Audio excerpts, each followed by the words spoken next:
আমরা আইন শৃঙ্খলার যে সকল বাহিনী আমাদের সাথে, আমাদের পুলিশ সুপার মহোদয় তিনি আছেন, পুলিশের পক্ষ থেকে আমাদের বিজিবি আছে, আমাদের আর্মি আছে, আমাদের এয়ারফোর্স থেকে তারা এসেছে, আমাদের আনসার আছে, আমাদের র্যাব আছে, আমাদের সকল বাহিনী আমরা আজকের দিনটাতে আমরা একটি মহড়ার আয়োজন করেছি।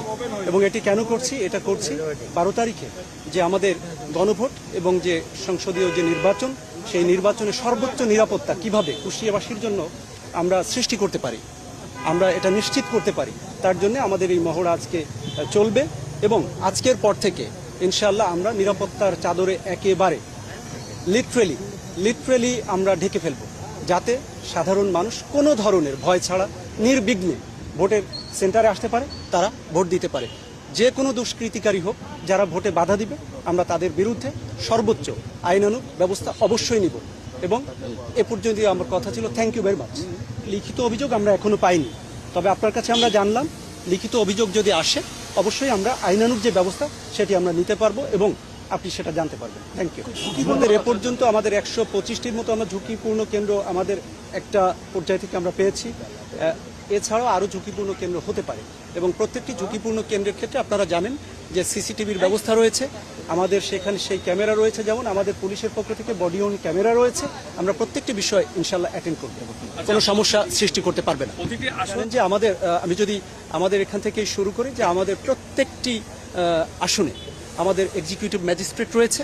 এই ম্যাজিস্ট্রেটটা আমাদের সেনাবাহিনী, আমাদের বিজিবি, আমাদের র্যাব, আমাদের আনসার এবং আমাদের পুলিশের 60টির মতো মোবাইল টিম শুরু করেছে পুলিশের পক্ষ থেকে। এবং এছাড়াও তাদের স্ট্রাইকিং ফোর্স রয়েছে, আনসারের 12টি স্ট্রাইকিং ফোর্স রয়েছে, আমাদের র্যাবের এভাবে প্রত্যেকের আলাদা আলাদা করে। এমনকি আমাদের সেনাবাহিনীর পক্ষ থেকে 6টি ক্যাম্পকে তারা স্প্লিট করে নোডাল পয়েন্ট করেছে 18টি, অর্থাৎ 18টি স্ট্রাইকিং ফোর্সের মতো সেনাবাহিনীও কিন্তু আমাদের সাথে থাকছে।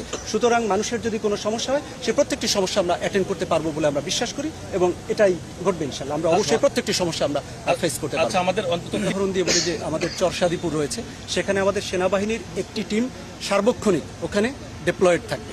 এছাড়াও আমাদের চিলমারি যদি বলি, আমাদের রামকৃষ্ণপুর যদি বলি, সেখানে আমাদের বিজিবি দারুণভাবে তারা ব্যবস্থা গ্রহণ করেছে। আমাদের সেনাবাহিনীও সেখানে থাকবে, তারা স্ট্যাটিক থাকবে এবং ওখানে এমনকি ভোটাররা যাতে ওখানে ভালোভাবে যাওয়া আসা করতে পারে সে কারণে আমরা সুনির্দিষ্ট করে দিয়েছি কিছু মোটর বাইককে, সেটা আমাদের বিজিবির নেতৃত্বে, সেখান থেকে তারা যাতায়াত করতে পারবে, যাতে সাধারণ মানুষ ভোট দিতে যেতে পারে, সেটাও ব্যবস্থা আমরা করেছি। So thank you. এই কুষ্টিয়ার 4টি আসনের সকল ভোটার, সকল জনসাধারণ এবং রাজনৈতিক দল থেকে শুরু করে প্রার্থী যারা আছে সবাইকে আমরা একটা মেসেজ দিতে চাই।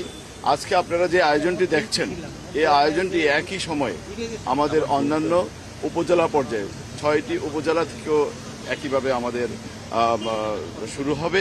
আমরা এটার মাধ্যমে একটি মেসেজ দিতে চাই যে আপনারা কেউ যদি মনে করে থাকেন যে নির্বাচনকে কোনো প্রকার প্রশ্নবিদ্ধ করবেন, নির্বাচনের কোনো ধরনের ক্ষতির সম্মুখীন করবেন, সেইটা আপনাদের পক্ষে সম্ভব হবে না। এইটা পুলিশ সহ অন্যান্য আইন শৃঙ্খলা রক্ষা বাহিনী, আমাদের জেলা প্রশাসন, ম্যাজিস্ট্রেট বৃন্দ এবং সকলেই মিলে আমরা এমনভাবে প্রতিহত করব যেটা আপনাদের চিন্তার বাইরে থাকবে। আপনারা ইতিমধ্যে আমাদের জেলা প্রশাসক মহোদয় বলেছেন যে আমরা প্রতিটি নির্বাচনী এলাকায় আমাদের যে নিরাপত্তা পরিকল্পনা গ্রহণ করেছি, এতে পুলিশ, সেনাবাহিনী, বিজিবি, এখানে আবার নতুন সংযোজন হয়েছে, আমাদের বিমান বাহিনীর সদস্যরা আমাদের সাথে সংযুক্ত হয়েছে, আমাদের আনসার আছে, এখানে আমাদের র্যাব আছে, সকল নিরাপত্তা বাহিনীর সমন্বয়ে আমরা একটা নিরাপত্তার চাদর তৈরি করেছি।